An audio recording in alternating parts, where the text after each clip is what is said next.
Good morning and welcome to the First Unitarian Society of Madison. My name is Leslie Ross, and it's a joy to welcome you to this year's Coming of Age worship service. As our children's religious education director, it's my honor to work closely with this program throughout the year. In a moment, we will be lighting our chalice, and I hope you will find your chalice or a candle to light in your home so that the lights of our chalice flames are burning brightly throughout our wider community. What a unique year this has been for all of us, and especially for our coming-of-age participants. We warned these students at the beginning of the year that we would present opportunities that will push them outside of their comfort zones in ways that encourage self-reflection, new perspectives, and thoughtful inquiry of the world around them. Little did we know then that a pandemic would add so very much challenge to the challenges we envisioned for them this year. Despite the necessity to stop meeting in person, our coming-of-age participants and facilitators held fast to their purpose and to the important connections that they share with each other. Through weekly Zoom sessions, they continued the substantive work that exemplifies the coming-of-age year. 2 weeks ago, they were finally able to complete an adapted wilderness journey retreat on 110 acres of beautiful land out in Mount Horeb.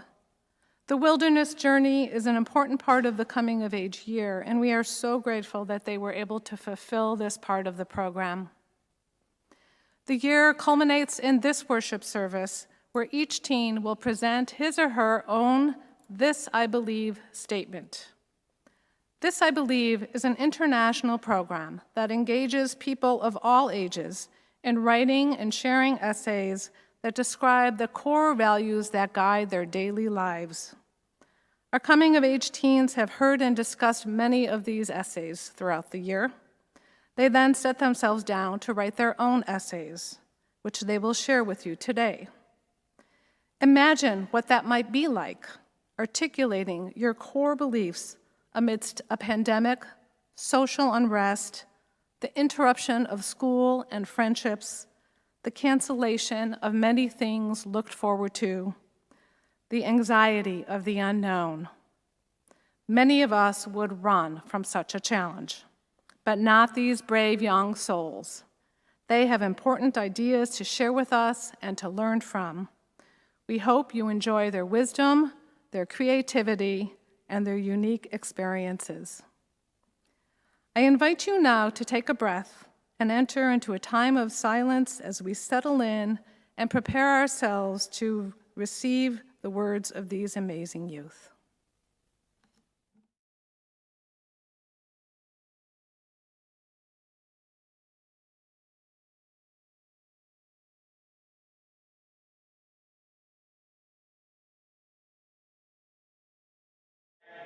We are seekers on a quest to discover truth and meaning.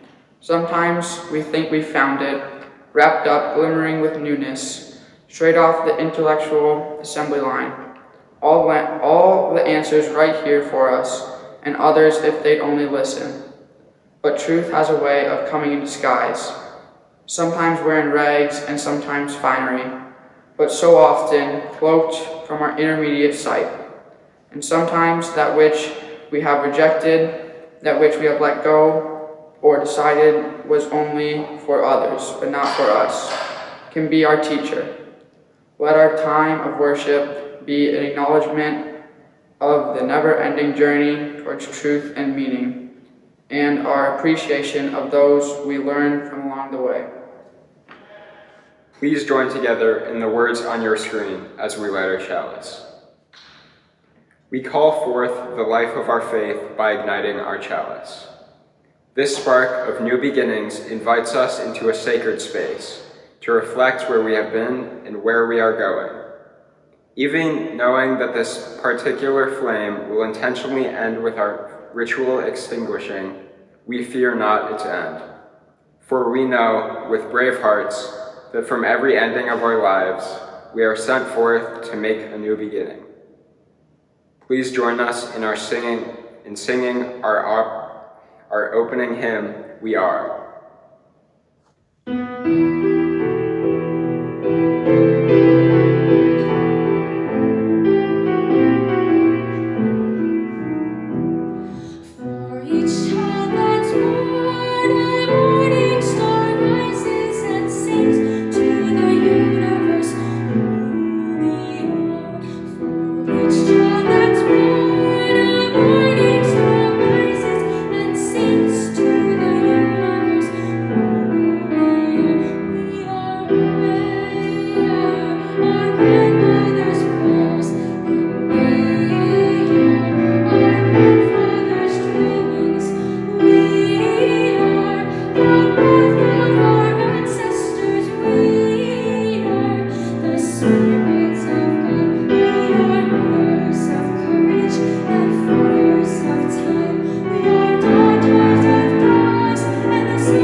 choice for today is Taking a Bath with the Dog and Other Things That Make Me Happy by Scott Mention.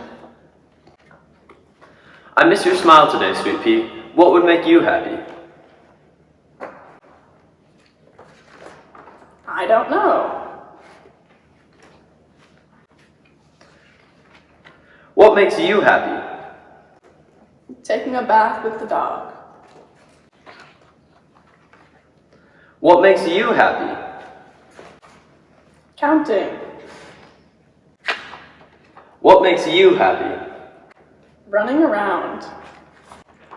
What makes you happy? Shoes. What makes you happy? Playing with my hair. What makes you happy? Digging. What makes you happy? Stripes. What makes you happy? Sleeping upside down. What makes you happy? Smiling.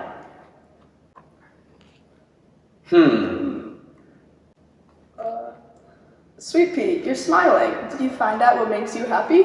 Yes, I'm happy when I Tickle my baby brother. jump rope, Bake cookies with faces. ride my bike, Chew peas one at a time. make a wish, Stay up late. paint on eggs, Make faces. hold my breath underwater, Stick finger puppets on my toes. sing, Slurp spaghetti.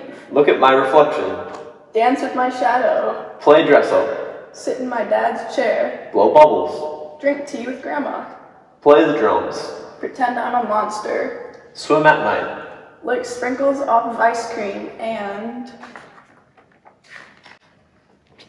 I'm happy when I'm taking a bath with the dog. Mom, you're smiling. You must be happy too.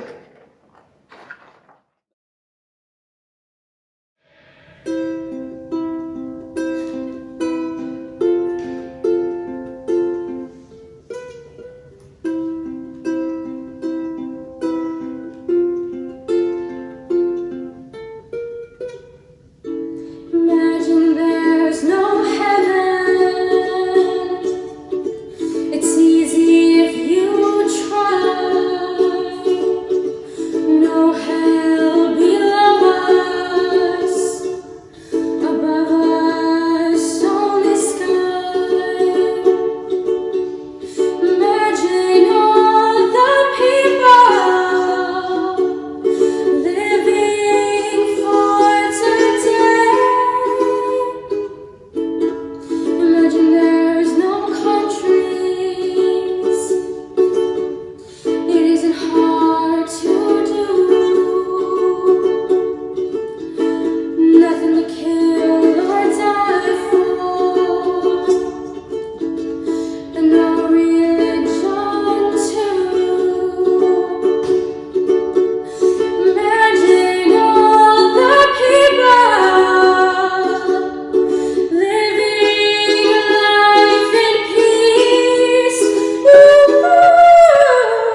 believe in the importance of living life with less judgment. Our society is extremely judgmental. Regardless of whether or not we want to admit it, we all have biases against people. Most biases and judgments are taught to us at a very young age. These biases also have incredibly deep roots in our world history that date back to thousands of years. The issue of bias and prejudice is its own topic and not one that I dive into intimately in my This I Believe statement, although I would strongly encourage everyone to do research and learn more about these biases and prejudices that we all experience. There are many corny sayings such as, live life to the fullest, or you only live once. Now realistically, we can't truly live life to the fullest because we still have to live a quote-unquote normal life with a job, caring for our family, our health, etc. With the overall stresses of life, it is very hard to find joy sometimes. Thinking about how hard it is to find said joy, why would we try to diminish it from someone else? No one knows the full extent of someone else's life. If watching a cartoon show or writing mystery novels or dyeing their hair green brings joy into someone's life, then they deserve to have that happiness without others' criticisms, opinions, or having to justify what makes them happy. If we are to judge someone for that, we are taking away joy. Saying things like, you watched that show, or why did you dye your hair? It looks better before, or you listen to country music. That is making a person think about what they like and making them consider not talking about their interests or joys because they could be mocked for them. Next time you're with someone and they talk about something that makes them happy and it isn't harmful, be kind. It's as simple as that. Now that we have talked about not judging others and letting people live their lives so long as they're not hurting themselves or others, I'm now going to talk about ourselves. How are we supposed to ignore other people's inevitable criticisms against us? How do we live a life that isn't shaped from other people's opinions? I believe one way to view this is to really stop and think about what makes you happy. Look at your life and see if there are things that you've changed or diminished or dismissed because of societal pressure. Do you have a piece of clothing in your closet that you love but you're too afraid to wear in public? I know I have those things. In fact, I'm wearing one of those things right now, these boots. I know I have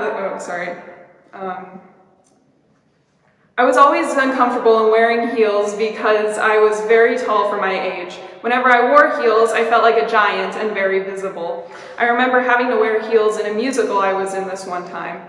I was the only one who had to wear heels because of the character that I was playing. My dance partner in one of our big dance numbers was 5'2", and in those heels I was 5'11". It was quite funny at the time, but once again, I felt like all of the attention was on me. I remember kids in my class telling me, "Why are you wearing heels? You don't need them." And while they may have been correct, I don't need heels for the original purpose of being taller, I still love them and I want to wear them when I please. So I began to wear heels when I felt like it. Granted, wasn't all the time because don't get me wrong, they can be painful, but I wore them. I began to wear them more and more until I realized that I didn't care if I was too tall or felt very visible. I think that's how you begin to live life without caring about other people's judgments. Slowly yet surely implementing something you love into your life until soon you don't care what other people think about it because it truly makes you happy and more authentically yourself. I want my This I Believe statement to start a conversation with yourself about what makes you happy and how to live your life with less judgment. Thank you. I had a hard time thinking about what I believe in, since I don't have any big experience in my life that have changed my view on the world. I just thought about some important principles to me, and I'd like to share them with you. I believe in determination and perseverance, as well as improving yourself and the people around you. No matter what is going on in your life, you should be working on improving yourself. Every day is a new day to make yourself a better person. Constantly working on achieving new goals, working on being the change you want to see in the world, whether it be big or small. When I was a really little kid, I thought that everyone on earth had the same beliefs. I never understood how some people's beliefs could differ from another so much. Even now I don't understand how some people's thoughts and beliefs are so much different than my own. I could never figure out why people would hurt other people or why they would want to commit crimes. As I grew up, I figured out that every person has their own beliefs and own reasonings in mind. Being determined is important, but if you want to achieve your goals, you need to have perseverance. You have to be consistent and keep working, whether it be being focused in school or in sports. I believe that if you want to be successful in something, you have to have determination and perseverance. You have to push yourself. Every day, you have the opportunity to be the change you want to see in the world. You can help out in your community, or even just ask your neighbors if they need anything from the grocery store. Especially during this time period where life isn't normal, performing small acts of kindness goes a long way. During this period of the global pandemic, it's amazing to see people come together and help each other out. Also, how the human population is able to adapt to situations like these. In conclusion, I hope that myself and other people are able to take something out of this, that we are able to follow these principles and get something out of this. That's all I got. Thank you. I believe in my grandma. She died when I was 7 years old, and even now she influences the choices I make in life. She was my role model, and I always loved spending time with her. I would go to her house on every holiday, even though she wasn't really the best cook off the book. So now we have way too many cookbooks. My grandma was an only child because her parents had different blood types, so all their other children didn't make it. But she survived that, even though there was no medicine to help with the issue. My grandma had so much love in her life, but she gave even more. And even though I was a pretty annoying kid, she would still put up with me. She always had really bad jokes, which I guess is where I get my humor from. And she didn't care what your religion was or what your sexuality was. She even said once, "I only go to church to sing in the choir." She used to take me aside to tell me I was her favorite and to not tell the others, but she made it pretty obvious anyways. She had 5 kids, and she made it through that. She traveled the world with her husband, and he was in the CIA, so they lived in Thailand and Korea. When she was in her 40s, she divorced her husband, so she had to take care of 5 kids in a giant house all on her own. She studied piano at Oberlin College and was a concert pianist and got a music teaching license. Working as a teacher and waitress during the summer, she divorced her first husband to be with my grandpa. Sometimes I wonder what it would be like if she was still around and how she would react to the stay-at-home stuff. But in the end, she was so much stronger than what she thought. I believe in laughter. Most people say that laughter is an expression of happiness or silliness. I believe that laughter is the one true thing that can help us through our daily lives. When I was 9, my best friend passed away. His name was Steve. He was a hamster. After my sister Mia accidentally left his cage open, and he journeyed through our hallway, through the kitchen, into my mom's office, and somehow survived falling down 12-ish stairs into the basement, I believed he was invincible. This proved to be a faulty belief about 3 months later when he passed. At the time, this was quite the tragedy for my young developing brain. The only thing that got me through this event were the humorous comments my family shared at his backyard shoebox burial. If it wasn't for the comments my family shared during Steve's funeral, I believe that the grieving would have lasted a lot longer than 1 day, maybe 3 or 4, tops. Obviously, this wasn't the most tragic thing that has happened in my life, but nevertheless, it gets my point across. I believe that humor is the cure for all things crappy in life. American journalist Mignon McLaughlin once said, "A sense of humor is a major defense against minor troubles." Mark Twain proclaimed that humor is mankind's greatest blessing, and Alan Klein said that humor can be one of our best survival tools. The idea that connects all of these quotes is that humor can be humanity's greatest tool against all things crappy. In 6th grade, my sister Mia started dating this guy. His name was Lane. Their relationship sparked a new friendship between me and Lane's younger brother, Cal, who was in fact not a hamster. Coming into 7th grade, I had switched to a new middle school, which Cal attended. We instantly became best friends.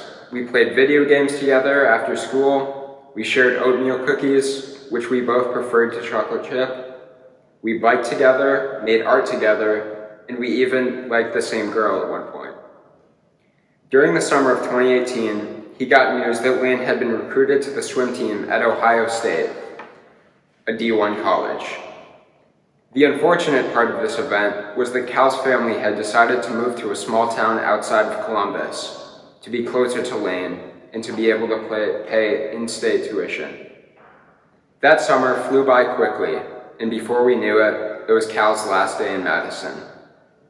Even after he was gone, we still communicated on Snapchat, iMessage, and FaceTime. But it wasn't the same.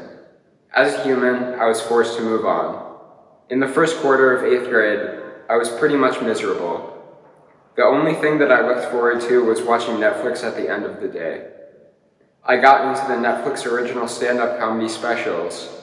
I mostly watched Dave Chappelle, Gabriel Iglesias, Kevin Hart, and Joe Rogan. Laughter was the only thing that kept me distracted from losing my friend, and also kept me happy. Laughter is the cure for all things crappy. This I believe.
I thought a lot about what I was going to say today, and I have rewritten this speech too many times to count. But the truth of the matter is, there are many right answers and very few wrong ones. But the stories of my life are ones filled with privilege and can only represent my narrow and naive point of view. I am as sure as I can be that my life is going to be just fine. However, there are many people in the world who aren't as fortunate. Right now, the Black Lives Matter movement is yet again sweeping the world, as I'm sure we're all well aware. African American life after life after life continue to be unjustly taken with little repercussion until it becomes headline news in our media. We've seen it before, and the deeply rooted problems have been going on for centuries. A few years ago, I was lucky enough to attend a conference in the United Nations where I heard the first-hand account of a girl who had been raped in her teens by one of her classmates. When she told her family what she had experienced, they shamed her, insinuating that it was her fault and her secret to bear. As she told her story, tears started rolling down her face, and she admitted that she hadn't told this to many people before. The woman next to her turned to her and began to comfort her, and then proceeded to tell a story of her own rape. Later, I would see them exchanging information and vowing to talk whenever the other person needed help, despite being from different countries and only having met a few hours prior. I have heard too many adults in my life tell me that my generation is going to be the generation to fix all of the problems that they have created. Relieving yourself of social accountability is one of the things that perpetuates systems of injustice. It isn't just up to us, it's up to everyone who realizes there's something wrong. I can't declare in any way that I have lived a selfless life or used the resources I have to help others as much as I could have. Yet I believe in it. The two women I met at that conference displayed a beautiful moment in which they were able to lift each other up. Equally important, however, was the rest of the people in the room who respected them and listened and offered what they could do to help as well. It's so easy to use your voice through the platforms you've been given on the internet these days. You can find an infinite number of resources to read and better educate yourself, and sign petitions, and donate money and watch YouTube videos that will donate to important causes. At the end of the day, I believe in progress towards solutions. Because although it isn't instantaneous or simple or easy, it's the belief that things will get better that keeps us persevering. Thank you. I believe in trust. In my mind, trust is one of the most easily broken aspects of a relationship, as it is an ideology that shapes our interactions and relationships with people. Trust is so fragile in form that even if we give incredible amounts of trust to a person, it takes a lot to re-earn that trust if it is broken. Trust can be as small and unimportant as if your taxi takes you to the right place, or to the polar opposite of a surgeon doing your operation and trusting them if they had done it right. I, like most, have broken the trust of some, and it's something I am not fond of. But having your trust in someone broken can have consequences. One time I missed a deadline in researching a type of plant for a robotics team, and my teammates lost some trust in me. It takes a lot of work to maintain trust in someone, to trust that they will get things done, and that they are asked to tell the truth, to live up to the expectations that they were given. And all that requires a lot of time and stress to maintain. In some cases, trust can be mutual, and that's where friendships evolve. I find that when you know someone really well, your trust in them is stronger. It's easier to forgive them when something bad happens. But sometimes it's a lot harder to re-earn that trust if you break a friendship. For example, my friend and I used to hang out all the time in middle school. We grew apart a bit in 8th grade. But we have become friends again, but it took a very long time to re-earn that trust and trust each other as much as before. I know that in relationships, trust is mutual, and breaking that trust can ruin most relationships and sometimes hurt people emotionally. I have had friends say about how bad they felt after they had been broken up with because someone lied and broke their trust. And some of them had entered a sad time in their lives because that trust was broken. Trust can impact so much of our everyday lives. It does not require a miracle or a life-changing event to see how much it affects us. I have trusted myself to do what life has set out for me to do. I believe in trust. I believe in this very moment. Whether that means the moment in which I'm drafting this statement, the moment in which I'm giving this statement, or the moment you're watching. In your life, you'll have an infinite amount of individual moments. You're constantly entering a new moment in time, a tiny fragment of your life. Every time you blink, breathe, smell, taste, laugh, or cry, you're living in a new moment that will never come again. As I'm writing this statement, I'm sitting in the middle of my backyard, unable to go inside or have any human interaction for 6 hours. I would have been in the wilderness doing this as a part of a retreat, but because of the current circumstances, I am here. Not even 5 minutes ago, I found myself squinting at the grass, anxiously wishing for my 6 hours to be up. With my stubbornly closed mind, all I could think about were the things that annoyed me: the cawing crow, the bugs flying into my face, and the scorching hot sun. My mind was crowded with unhappy thoughts and negative feelings. Then it wandered to the past to remember all of my biggest regrets and mistakes. Then it changed direction to worry about the future and what it could bring. But then something happened. I saw a chipmunk scurrying across my yard. The negative thoughts dissolved as I watched its adorable face scan me in case I was a predator. Now with my closed mind open a crack, I gazed at my surroundings and was able to see the beauty around me. I watched one lonely cloud drift from one side of the sky to the other. I felt the gentle breeze cool down my burning skin. For the first time that day, my mind was filled with positive thoughts. It was filled with gratitude that I'm living in a happy and safe moment, no longer worried about the past or future. After I realized that this had happened, I picked up my pencil and started to write, which is where I'm at now. Getting my thoughts onto paper continues to open my eyes as to how important each moment in my life will be. I believe we are a collection of all of our lives' moments, the good, the bad, and everything in between. And unless you're able to live within the moment you're in, it will pass you by. You won't be able to cherish the good or learn from the bad. They will simply come and go. So whether you're stubbornly waiting for your 6-hour outdoor isolation to end, or enjoying the beauty of life, make this moment count. Think about the last time you had to wait, whether it was for the bus to arrive at your stop, for your food to finish cooking, or otherwise. What did you do while you waited? Were you on your phone, talking with someone, or just sitting? How did it feel? Did you even realize that you were waiting?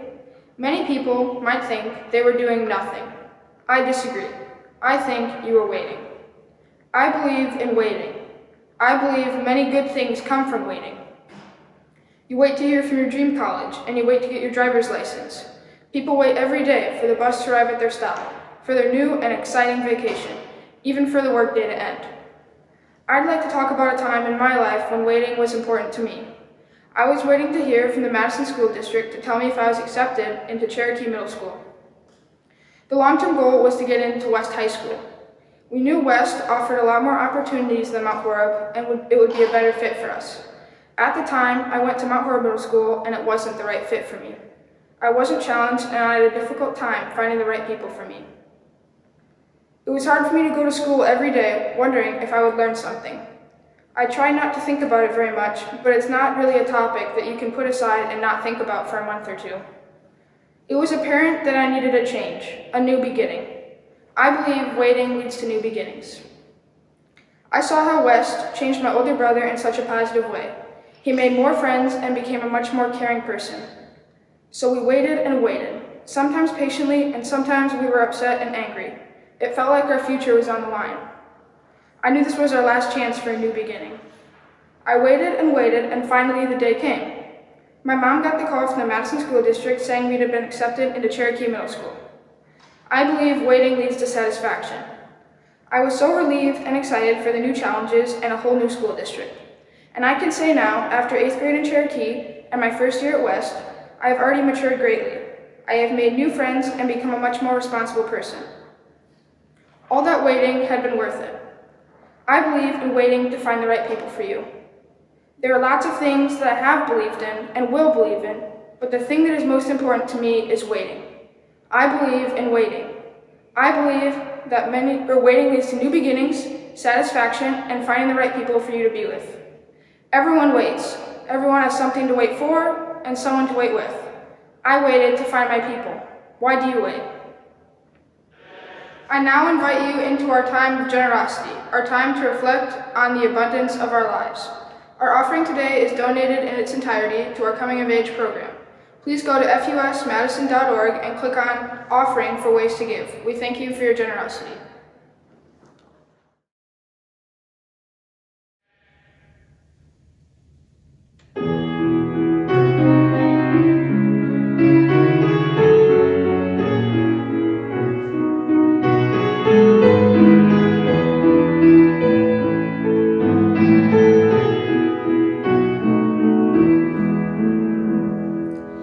One more step, we will take one.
I believe in the pursuit of truth, but what exactly is truth? Does objective truth exist? Well, the dictionary defines truth as that which is true or in accordance with reality or fact. You might be thinking, there you go, truth is objective. And while that may be the case for a lot of things, the human mind is a very complex thing. And in many cases, truth can be perceived in many different ways by many different people. For example, one person might say that blue is the best color. Another might say the same for red. Neither of these statements is factually correct. They are both subjective opinions. And while that may be true for that particular person, they're still just opinions. Most of the time, it's easy to tell the difference between opinions and fact, but sometimes it's much harder to tell what is fact and what is not, especially nowadays. But I also believe in bettering one's mind through the pursuit of knowledge, because everyone's time on this planet is limited, so we might as well learn as much about it while we're still here. So I encourage you to learn as much as you want about whatever you want. Find your truth. To tell you the truth, I truly don't know the truth about truth, and that's the truth. But at the end of the day, the best any of us can do is to ask the right questions in the pursuit of truth and knowledge. This, I believe. I believe in making every part of life count. I don't think there's anything wrong with living a simple or regular life. I live in a small suburb and I go to an average-sized school. I get okay grades and have a small, close group of friends. I'd say that I'm a pretty average person. I don't have that crazy or interesting of a life, but I think I live it well. One night in the summer, on a spur-of-the-moment decision, my friends and I decided to go down to the lake and swim. Even though none of us had swimsuits, the sun had long set, and we only had 2 bikes between the 5 of us. Sitting on top of my friend's handlebars while another was perched in the basket on the back while riding down a hill filled with potholes and curves, it's probably about the most scared I've ever been, but I would do it all again. The water was freezing cold, we all got splinters from the old wooden dock and about 1,000 mosquito bites, but it was still one of the best nights. There was nothing extraordinary about the night. Someone who's not me probably would say that it sounds pretty unenjoyable, but we were with each other and in the moment and having fun. Sometimes I wish I were a different person, that I had enough money to buy what I would like, or live somewhere more interesting, or just was totally new and different. I play a game sometimes in my mind. If there's someone I admire or want to be like, I simply ask myself if I would give up my life to have theirs, or to swap. When I look at how many people they know or they like, or how well they do in sports or in school, I think, wow, I do wish I were them. But then when I look at my life, my friends, my family, the experience I've had, and the memories I've made, I always decide that I wouldn't switch or change anything. Life is really what you make it, and I believe in loving simplicity. You don't need money or fancy things to live the way you want to help people or to have fun. Working hard, keeping your loved ones close, always saying yes to a double dog dare is enough for me. This I believe. I believe in expectations. Lots of people have expectations for you in your life, and what I've learned from being here is that you should always shoot for them. Your friends, your family, your best friends, your teammates, coaches, teachers, everybody in your life has expectations for you. Especially your parents. Your parents want you to get straight A's, get a degree, get a good job, have crippling student loan debt, and they think that that's all going to be great for you. And I actually think that, contrary to what some people think, that these are unattainable goals and you don't need to listen to people, that you should shoot for these goals. Because even if you miss and you don't get where those people wanted you to go, they have your best interests at heart. And even if you miss, you're going to end up being very successful in maybe a different way than you could have imagined. This is kind of like a quote that is up in my math teacher's room. I don't know who said it, but I see it every day. If you shoot for the moon and you miss, you'll end up landing amongst stars. This is something that I try to live by in my life. Every single person's goals, whether it's a coach's goal to do well in a game, even if we're down, I shoot to be as good as I can in that manner. I also shoot to be as close as I can to getting those straight A's that my parents want, and to getting into that great college that they want me to go in. Same thing with my teachers. They want me to turn in all my assignments on time. Now, sometimes that's hard, but I still shoot to do those things, and then it leads me to be successful in different ways than I could have ever imagined. If you ask me what I believe in, I would tell you that I believe in hope and strength and social justice and truth and second chances, but the list doesn't stop there. I believe in starting over and getting lost, in music, and again, the list doesn't stop there. When I was originally told that I had to write a belief statement on the first day of coming of age, I was like, oh, I already know what my belief statement's going to be about. I was going to believe in the unknown. It didn't take long before I realized that this is something I believe in, but not really something to write a belief statement about. I soon realized this is how I feel about all my beliefs. This started to be a problem as months, weeks, days, and hours to when I have to perform my statement were dwindling. I spent hours upon hours racking my brain trying to think of what I truly believe in, and the only thing I could think of was believing in nothing. Look, I'm 15, and I won't say that I haven't experienced a lot of my life because I have. In the last 2 years, my sister has had and recovered from cancer. I had a mess of an 8th grade year, and I mean, in the last 4 months alone, I've seen a pandemic, economic crash, and currently a civil rights movement. So yes, I have seen and experienced a lot, but yet again, I haven't. I believe in order to write a belief statement, you have to live, and I don't mean a life like mine because the last 2 years of my life have been far from normal. I believe that a belief statement should be written after you've lived a life on your own.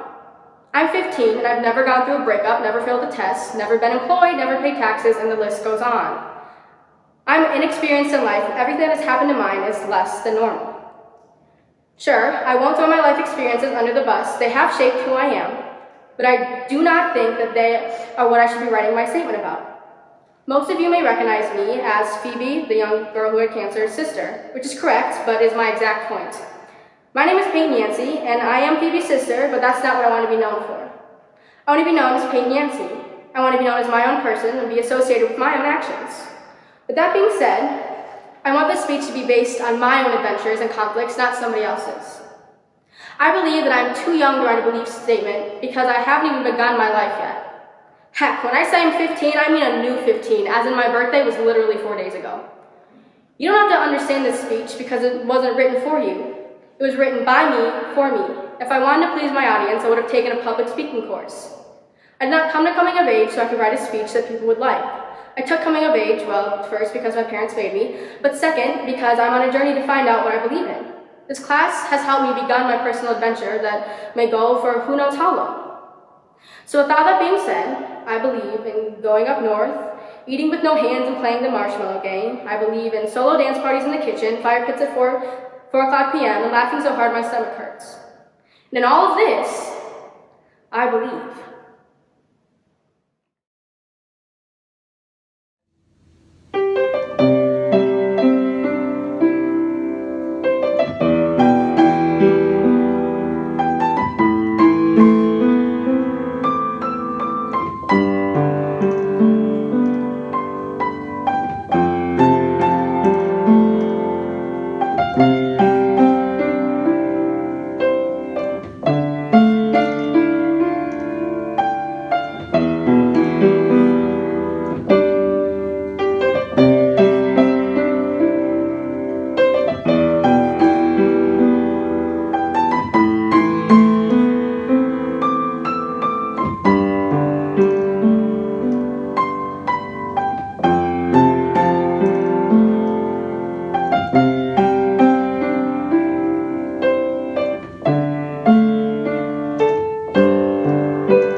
a joy it is to be celebrating another coming of age ceremony and the culmination of another coming of age year. We are deeply grateful for our youth who were flexible and willing to deliver their service in this format. We are grateful for their insights and their wisdom, and to recognize that their classroom learning at First Unitarian Society may be over, but their journey of lifelong learning on their own has just begun.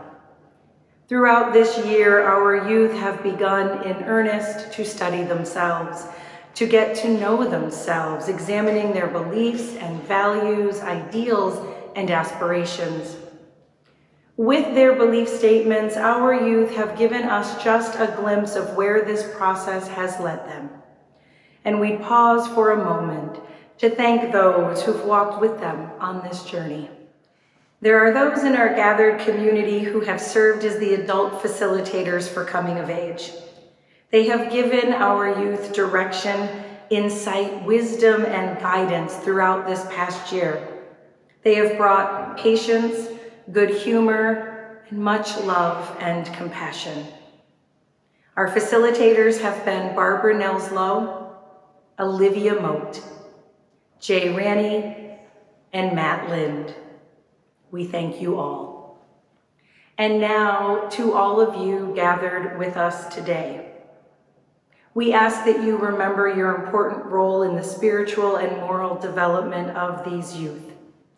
Where their journey from here is not entirely up to them, it's also up to us. We must remember that deepening their experience of Unitarian Universalism is not the responsibility of their parents and these wonderful facilitators alone. Helping them to blossom as loving and conscientious human beings is a responsibility we all share. And now that they have completed their coming of age year, that responsibility becomes more relevant and more immediate. You can serve as both example and inspiration of how people live out in everyday life their spiritual values. Through you, they observe Unitarian Universalist faith in action. There can be no greater or more effective teaching than your good example. We ask you today to continue to encourage the spiritual growth of our youth, to value their insights and emerging convictions, to recognize the gifts and the talents they bring to our community and the enthusiasm and the hope they bring to our world. And now to all of our coming of age youth. We recognize today the work you have done this past year. We are grateful for the gifts and the talents you have brought to us here in your time at First Unitarian Society. Today, we ask you to continue this journey you have begun, growing as an individual, expressing your beliefs, deepening in faith, and continuing to question and explore. And now we turn to your parents, the parents of our coming of age youth.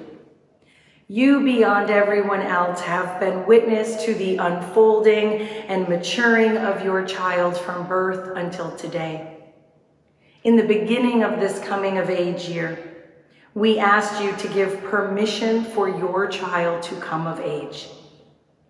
And we ask you now to continue opening your hearts in order to receive your child into your family for all they have become in this past year, and to continue to journey with them with respect, patience, guidance, and love. At the dedication of a child, we give to each a rosebud, fragrant symbol of beauty, promise, and love. The rose we give then has no thorns, and it symbolizes the better world we would love to give to our children. We hope that the children whom we have dedicated will learn to recognize the beauty and the goodness that does exist, that they will grow in wisdom and compassion, that they will add their own beauty to our world. Our hope is that as each rosebud unfolds, that the life of each child will unfold in beauty. We have already given to each of these young people that you've seen today a rose in full bloom. This rose symbolizes the beauty and the gifts that they already bring to our world and the natural beauty that is found within them. Yet this time the thorns are still intact. When they were children, we could do our best to shield them from the harshness and the cruelty of this world. But now, as youth, we can no longer protect them from all that they encounter, both the beauty and also the cruelty. But to our coming of age youth, I say no matter where you may go, how far you may travel, you will always be with us in spirit, and we will always be sending blessings your way. So please accept these roses, knowing that there are harsh realities in this world, but there is much beauty as well. May you choose to see the beauty whenever possible. And now, as we did when you were young children, we ask that you be granted clarity of thought, integrity of speech, and a compassionate heart. May the blessings of an understanding heart, strength and integrity of purpose, love received and given, be yours today and remain with you as you go forward into ever fuller life. Blessed be, and amen.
We close our service with these words from Eric Walter Wickstrom. If you are who you were, and if the person next to you is who he or she was, if none of us has changed since the day we came in here, we have failed. The purpose of this community, of any church, temple, synagogue, and mosque, is to help its people grow. We do this through encounters with the unknown, in ourselves, in one another, in the other, whoever that may be for us. However hard that might be, because these encounters have many gifts to offer. So may you go forth from here this morning, not who you were, but who you could be. So may we all.